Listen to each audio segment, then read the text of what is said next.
Hello mga busing, magandang hapon, good afternoon sa inyong lahat. Ngayon mga busing, nandito ako sa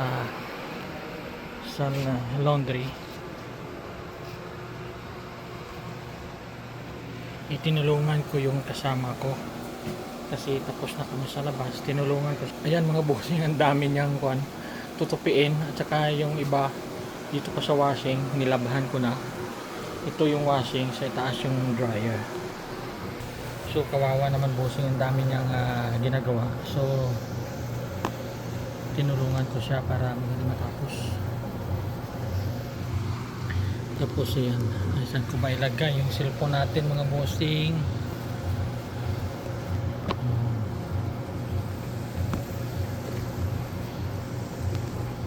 Ayan dyan. Kasi kawawa naman siya mga busing, wala siyang kasama sa paggawa.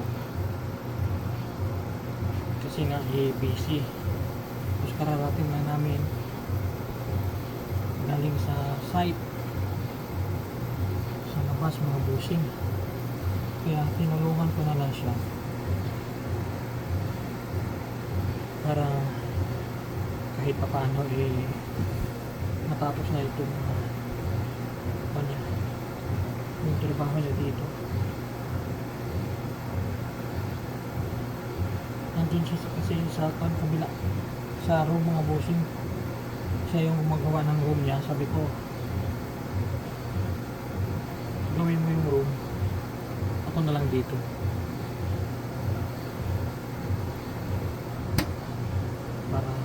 para mabilis. Dalawa kasi yung dorm na hinawakan niya.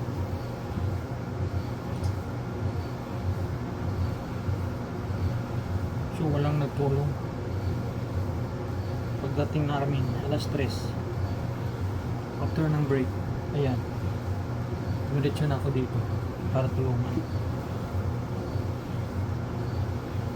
Kawawa naman.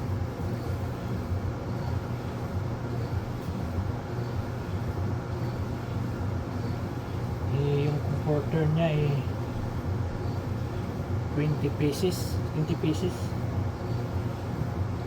tsaka yung flat at fitted, ganun din. So marami mga busik. Binding room yung linalabhan niya, plus mga towels pa.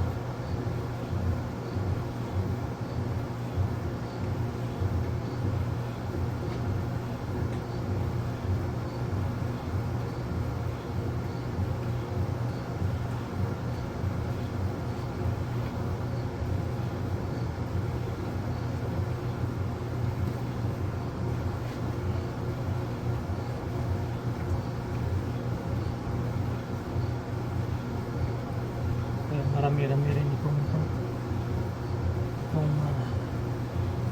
mga towels na tutupiin.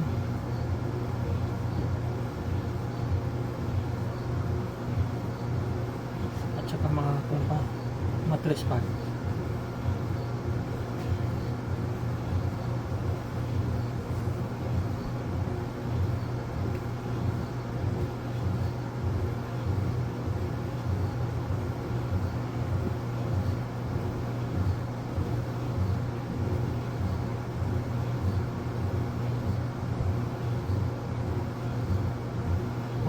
Malagyan.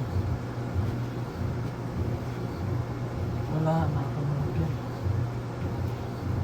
Puno na. Ayan. Unti-unti natin tupiin para mabawasan.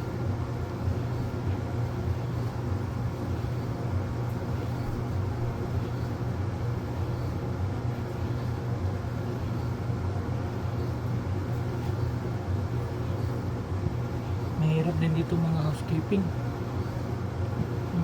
mga busing, mahirap din dito kasi pag ikaw lang mag-isa, kawawa ka.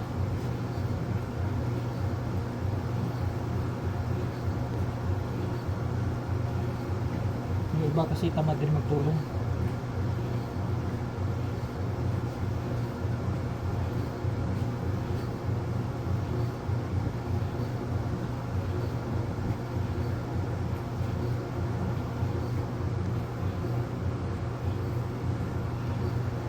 So yun mga busing, tapusin muna natin itong tinutupi natin para ayan marami pa saka may dyan pa sa loob.